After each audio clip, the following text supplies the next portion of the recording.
Watching TV, right? Is watching TV wrong? I don't know. To some people, maybe that's sin, just in and of itself. But generally speaking, right, just turning on the TV and looking at it is not wrong. Are y'all with me? Like video games, right? Video games in and of itself, the actual practice of playing a video game is not in and of itself wrong or sin, right? But could it be? Y'all are with me on, yeah, right? Could it be? It could be, right? It could be. It's not wrong, but maybe in some cases it just weighs us down, or doing too much of something that's good. And second, Christians are to put off all the sin that we are aware of, right? So he says here, throw off everything that hinders. That's not sin, but it's just slowing us down and hinders us. And the sin that so easily entangles us. Sin forms this crippling hindrance to good running. You know, it's like Michelle, right? So, I don't know if any of y'all saw Michelle run this race back in March. But I made the foolish mistake of walking out the door. It was March 30th, right? Laura, I put on tights. And Laura says, "Are you running in those tights?"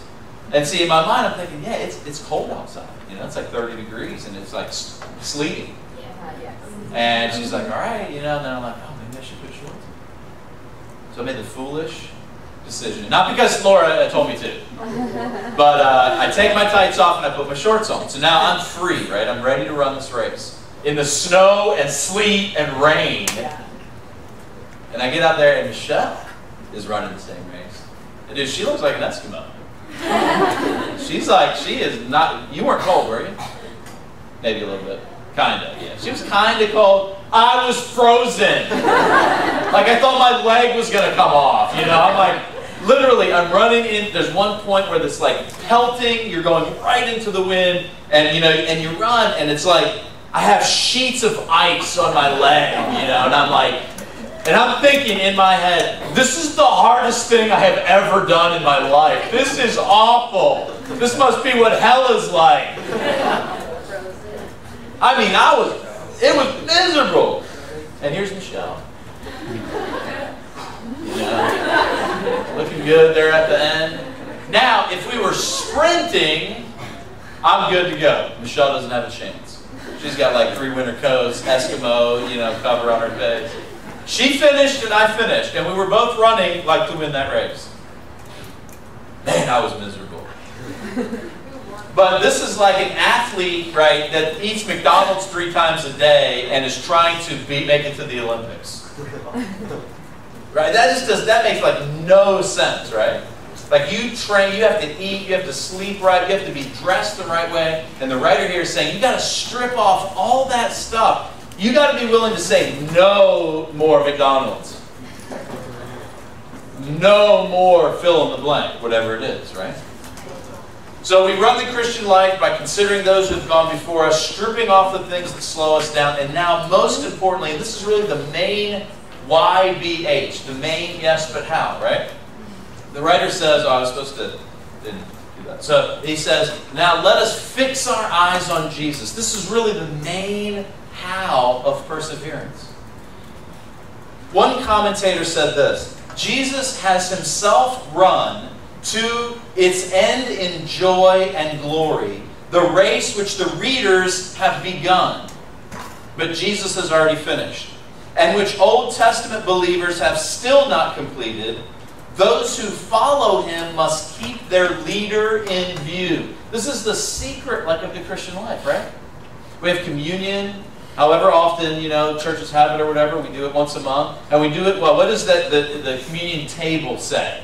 You know, communion tables, this thing that, I don't know, Christian companies can make money on or whatever. But it's engraved and it says what? In remembrance, or do this in remembrance of me. I think we have a tablecloth that says that, right? And so we have that, you know, set up. And do this, we're doing that to remember our leader, the one whom we're following. Yes, he really died. Well, first of all, he really lived that perfect life, and he really died, and we're doing that to remember, to keep our leader in view. For the joy that was set before him, he endured the cross, despising the shame, or disregarding its shame. He wasn't ashamed. Instead of earthly joy, which was within his grasp, right? Jesus could have hung out at the club. I think he did actually hang out at some clubs. But when it boiled down to the end of the mission, it wasn't a club kind of experience, was it? He could have enjoyed so much more earthly joy, and he did enjoy some. But he endured the cross, and thus he obtained greater joy. Greater things are still... Right? You know, right? If I was better, I'd hum a few more bars for you, right? But what happens when, or if we don't run with endurance? So the whole idea is run this race with perseverance. Live this life with perseverance. But what happens if we don't? So notice what he says here. He knew you were going to ask that question. He says, consider him. So this is just verses 1, 2, 3 separately. Consider him who endured such hostility from sinful men, so that you will not grow weary and lose heart. This is written to Christians who are in a situation of threatened apathy. Threatened apathy. Do you sense that and feel that? Like the greatest threat to your Christian life, I don't know if it's the greatest, but let me soften that a little bit and say that one of the great threats of our Christian life is just being apathetic or being, what's the word I used before? Indifferent, thank you. We worked that out together, thank you. That was teamwork right there. Being indifferent. So just think about what it means if we're indifferent to the will of God in our life today. How are we going to act? Now, if we're committed to fulfilling the will of God, we can at least seek His grace to fulfill it, right? But if we're indifferent to it, then we're just ignoring it. We can't even hear what the Spirit is saying. Notice what the writer of this book said previously. So why am I saying that he's writing to people like that? Well, in Hebrews 5:11, the writer said, we have much to say about this, but it is hard to explain because you are slow to learn. Or you are indifferent. You're being apathetic about this. You're not hustling. You're not disciplining yourself here. Come on, guys. You should be teaching other people. You should be discipling other people. You should be more mature than that, but you're slow to learn. I mean, that's kind of, who wants to hear that? But we need to hear that, don't we?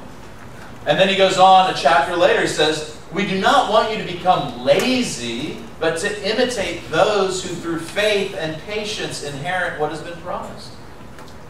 In other words, y'all are becoming a little lazy here. Come on, we don't, this isn't good here, folks, you know?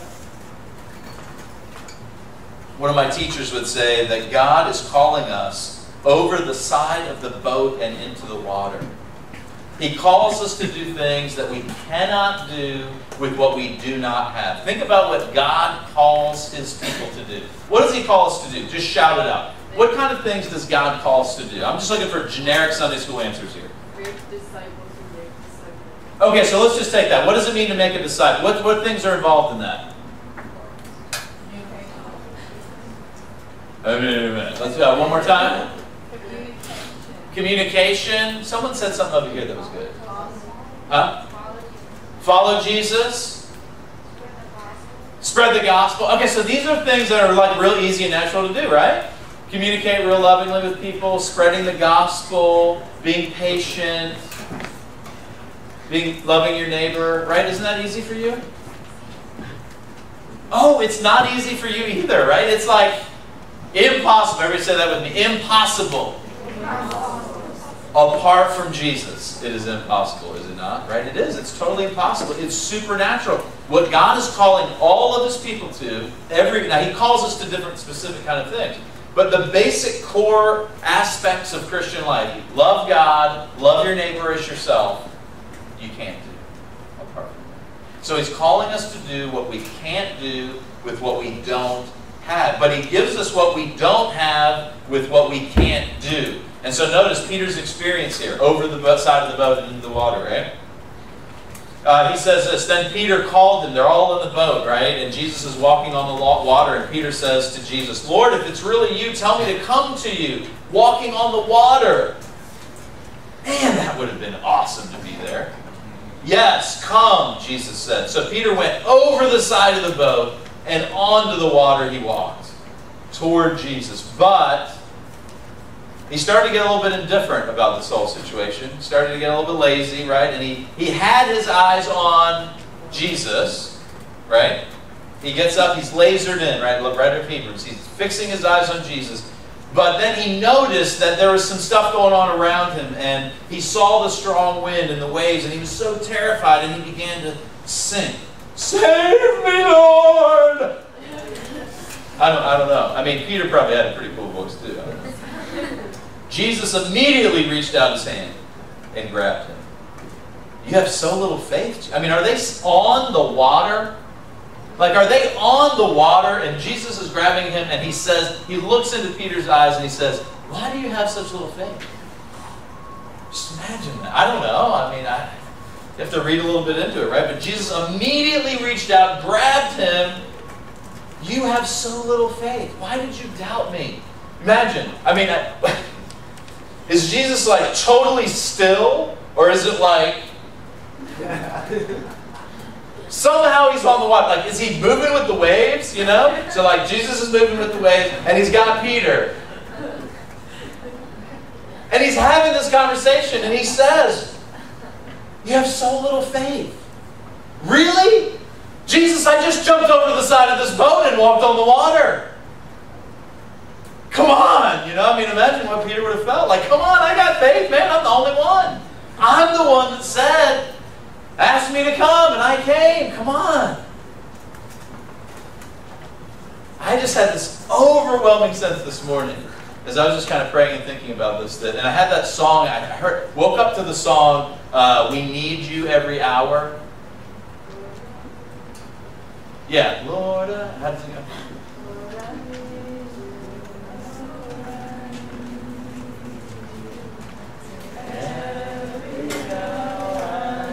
Okay, that's awesome. That's awesome. Good stuff. Man, we should just respond with that song. You know, I just had this overwhelming sense that wherever we're at, you know, so it's like I'm being ordained today. Okay, that's great. Like, I desperately need Jesus, you know, to preach. But so do you. Like, wherever you are, like, we just so desperately need Jesus. Peter, who I think was the only one with some guts. You know, he's the one that jumped over, you know, to go out there. And yet, Jesus didn't say, you know, "Hey, good try, Peter. Good try. That was great. You were the only one. Good try. Here's an award, you know, #1 disciple." That's like our culture today, right? You know, you get an award for participating. You know, for being one of the 12, Peter, here's a ribbon you can wear. No, he was like, why? Where Peter was, where Ed Choi is, wherever you are, we have the same kind of basic need, right? So before I close, what I want to do is I want to read Hebrews 12, 1-3 in the Message. And I don't know how many of you are familiar with Eugene Peterson, but he wrote the Message. And it's like a paraphrase, okay? So this isn't like, this is his words, okay? This is his words. But I think this really encapsulates this, and then I'll give us a couple ways to apply this in next steps. So here's what Eugene Peterson says. Hebrews 12, 1-3. Do you see what this means? All these pioneers who blazed the way, all these veterans cheering us on, it means we better get on with it. Strip down. Be careful with this. Start running and never quit. No extra spiritual fat. No parasitic sins. Keep your eyes on Jesus, who both began and finished this race that we're in. Study how he did it, because he never lost sight of where he was headed. That exhilarating finish in and with God. He could put up with anything along the way. Cross, shame, whatever. And now he's there in the place of honor, right alongside God. When you find yourselves flagging in your faith. I don't know about flagging. I haven't used that recently. Does anyone have a synonym for flagging? Yeah, flagging. Okay, let's just insert the word struggling. Faltering. Okay, let's keep with the F's, okay? So read faltering, because I've never even heard of flagging, except in football, when you're flagged for penalties, but I don't think that's what he meant. So when you find yourselves, what's the word again? Faltering in your faith. You feel that, right? You feel that in your regular life. I do. Faltering in your faith. Go over that story again. Item by item. That long litany of hostility He, Jesus, plowed through. That will shoot adrenaline into your souls. I love that. I love the way Eugene Peterson puts many of these things. So friends, as we move into this new school year, you're already moved into it with many challenges and changes, both personally and within the church. Run the Christian life with perseverance by considering those who have gone before you. Go back and read through the specific people that the writer of Hebrews was talking about. Look at those people in the Old Testament. But don't just stop there. Think about people that you know, even Christian teenagers who you know, who many are changing the world. I think about just the songs that we sang. For some of you don't realize this. When I first came, I love James, John, and Jack. I love those brothers. But if you were to talk to them and say, hey, did you guys want to continue leading the youth, worship for the next 5 years? They say, no, we wanted them to. We wanted them to be empowered. And so when I came in, when they were leading, and now to see Alice and the team, leading the way that we did this morning, that's a part of a dream that we had. Really like a dream. Like I remember, talking to the elders, and hey, I remember talking specifically to Elder CC and Jeffrey, and saying, now look, this might be a little messy. It might be a little messy, but would you be willing to let us experiment a little bit with this, And thank God, aren't you glad that they were willing to do that? It's still a little messy, right? We don't have a professional band yet. But it's getting there. It's getting a lot better. It's amazing. I'm so blessed. Last night singing with you guys, this morning singing with you. I'm so proud. Those of you who don't know, these are like 10th and 11th graders. Leading us every Sunday, and sometimes younger. So how do we do it? We consider those who have gone before us. We strip off the weight that holds us down. Be careful how you interpret that. But both the things that are not sin, but they just hold us down, good things that we do too much of, and the sin that we are aware of. And then keep our eyes on Jesus. That's really the main thing, right? Eyes on Jesus. Imagine what it would be like every day this week, having run your Christian life with perseverance and having kept your eyes fixed on Jesus. To look back next Sunday and say, wow, it wasn't perfect. I had some struggles in there, but man, I was able to persevere by the grace of God. Is that going to be easy? Somebody say it out loud. No. Is that for those who want to live their own life their own way? No. No, right? Is that for those not willing to sacrifice? You think, athletes sacrifice. Students in the IB program sacrifice, right, Eric? People that go to magnet schools. People that go to Poolsville. Right? Sacrifice, right? Yes. Is it for those who want to experience the fullness of life that Jesus died to give us? Yes. By God's grace, let's shed the excess weight and the sin that so easily hinders us and run. So, a couple of ways to specifically apply this. Evaluate the weight that might be slowing you down. Those unimportant and non-urgent things like TV and media and shopping, maybe. Doesn't mean don't do those things, but it means evaluate those things, right? Maybe consider fasting for one of those things for a time. Evaluate the people you spend most of your time with. Are they running the race too? Man, when I had Hong, and by the way, Hong and Alicia haven't been, they were traveling. I was talking to Hong today, but they're going back up to Delaware or something with family. So I wanted Hong to be here today. But when we ran this half marathon together, we were training together, man, that made such a big difference. What do you think would happen if I'm hanging out with some, let's just say, undisciplined brother? It's not going to encourage me, right? And I'll probably end up being less disciplined. Get help if you're struggling with issues you can't lay aside on your own. There might be some addictions, some habits that you'd like to get rid of, but you're just having a hard time doing it. Get the help that you need. Ask God for the grace to do whatever you need to provide the help that you need. And cultivate time with Jesus every day. I mean, this is just the key. How do you keep your eyes on Jesus? You got to spend some time with Him. Talk to Him. Read His Word. Cultivate that close intimacy with Him. Learn to do that. Just do it, right? The title of this is, just do it. Just run the race with perseverance. Run the Christian life by keeping your eyes on Jesus. It's easier said than done. And when your vision loses its traction, all of us will experience that. Evaluate what's hindering you. Get back in the training room and back in the race. No matter how you feel, no matter how discouraged you are. You went 30 days before, now it's been 7 days since I opened up my Bible. Why? It's not even worth it anymore. Yes, it is. Get back up. Day one. Because you got a lot of days ahead of you, Lord willing. And you don't know when that last day is going to be. You want to cross that line just like I do, winning the race with the Lord saying, well done. Not because you did it all, but you accepted, received my grace, and through you, I did what I wanted to do. Well done. Let's pray.